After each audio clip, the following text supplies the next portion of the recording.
In this video, I'm going to tell you why holding 0.01 Bitcoin is better than holding 0.18 Ethereum. And stick with me here because this is not typical altcoin bashing from kind of a Bitcoin maximalist point of view. This honestly has taken me years and years of developing kind of this thesis that I'm going to lay out here today. I started watching Bitcoin videos on YouTube in 2015. So I've been watching Bitcoin videos since 2015. I've been working for Bitcoin startups since 2019. And over those years, I've talked to thousands of Bitcoiners and thousands of cryptocurrency investors about what they think and how they're processing the different narratives that are out there. So let me tell you who this video is for. This video is for people that are analyzing the difference between Bitcoin and Ethereum and trying to decide which one they want to hold, okay? And this, my base case, the base thing is, unless you have a specific thesis or a specific reason, 0.01 Bitcoin is better to hold than 0.18 Ethereum. And that's because the product market fit of Bitcoin is more clearly defined. There's less competition, and the narratives surrounding Ethereum are tough to understand. The narrative around Bitcoin is easy to understand. The narrative around Ethereum is hard to understand. And so unless you have a specific thesis and a specific reason why you're holding Ethereum, if you were just broadly looking at cryptocurrency and broadly getting your feet wet, holding 0.01 Bitcoin is better than holding 0.18 Ethereum. Now, for people who want to dive deeper and believe they have some sort of thesis, okay? Say you believe you have a thesis, right? And say your thesis is simply diversification is better. Then sweet, that's your thesis.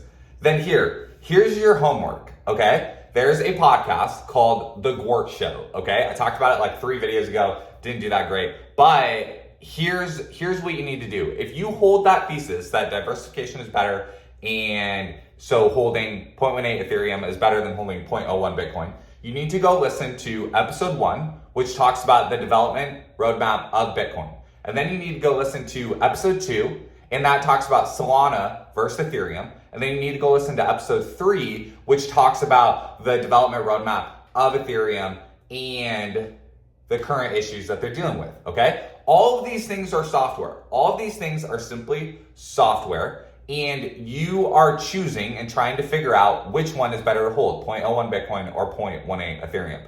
And to make the Ethereum bet, you need to understand a more complex narrative and a more complex kind of competitor analysis than simply holding Bitcoin. The reason for that is because crypto that has a public founder and kind of a known sale operates a lot more like startups. They operate a lot more kind of on features and on gaining users, right? All technology does do that, but they operate a lot more kind of just like classic Silicon Valley startups that we're seeing today, which I'm not making a judgment on. It's not bad or good or whatever. There's just a difference. There's a difference. Whereas Bitcoin is closer to kind of the Linux analogy of credibly neutral software that gets its development funding sources from lots of different areas and has so many different kinds of stakeholders now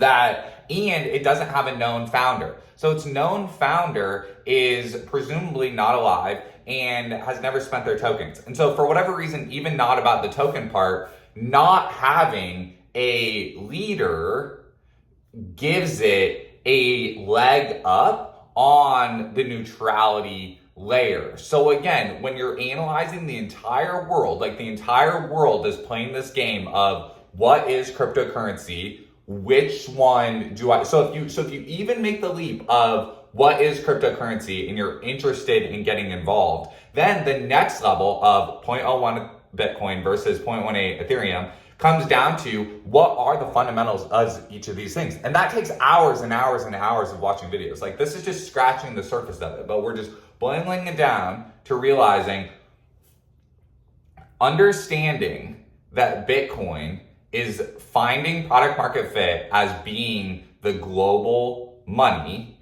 And then all cryptocurrencies, all other L1s, okay, that's a term that you'll hear, they have to compete a lot more like startups do. There's a very small but growing narrative currently that crypto L1s are going to be Bitcoin L2s. Like, which again, sounds very convoluted. And so if you're not tracking with me, like if the broadness of the video has worn off and now we're kind of in the deep weeds of gibberish, then there's your answer. There's your answer on 0.01 Bitcoin versus 0.18 Ethereum. If you're tracking with me and then disagreeing with my thesis, then perfect. Then that is where you can come up with having the reasons for why 0.18 Ethereum might be better than 0.01 Bitcoin. If you're tracking with the whole conversation and you're saying, Brian's simplifying it too much, he's not explaining the details, he's like glossing over stuff that's like this, then perfect. Then you're the exact kind of person who has watched enough videos and gathered enough information to have a reason and a knowledgeable bet on what you're doing.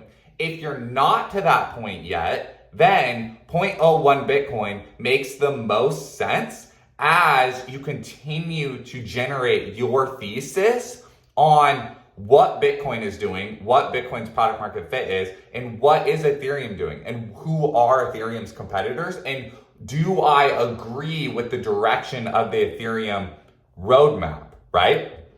Those are the questions you have to ask yourself. When I started watching Bitcoin videos on YouTube 10 years ago, this type of talking was not available. Not that I could find. Like, maybe there were people saying this, but it was very, very, very early days. Like, it's taken 10 years of kind of figuring out what is Bitcoin doing and how is it related to all the other cryptocurrency that's out there. And it's gone through lots and lots of iterations. And honestly, new people bringing in how they're viewing it is positive. It's positive because something that happens is it is like a very small community, kind of like the people that have gathered all of the information about Bitcoin over the years and the people that have gathered all of the information about Ethereum over the years is a very small group of people, okay? And then it's everyone else is kind of trying to claw through the archaeological layers of everything that's happened. And even expanding past that, like, I'm not an internet historian or whatever, but even just the internet, like the world being as globally connected as it is we're still scratching through the surface of like, what does that mean? Like, how's that impacting our life? Like, all that stuff. And truly, like, cryptocurrency, Bitcoin, Ethereum, altcoins are a giant part of that thing. But it's like this like later chapter that there's people that aren't even to that part of the book yet. And so I don't think it's a bad question to ask yourself 0.01 Bitcoin versus 0.18 Ethereum. And back in the day, it used to just be Bitcoin and shitcoins, which was a helpful kind of analogy shorthand at the time. But there's a lot of people that have now put in a ton of time thinking around the actual kind of integrations of these things. And tokenomics and mechanism design, of which, again, I'm not an expert, is getting better. Like, people have watched software be built, have a token attached to it, and then have the software actually become semi-useful, but then the token value not be connected to the software. And that was a problem. Like, that was a problem, and that's what was driving a lot of the Bitcoin shitcoins kind of thing, okay?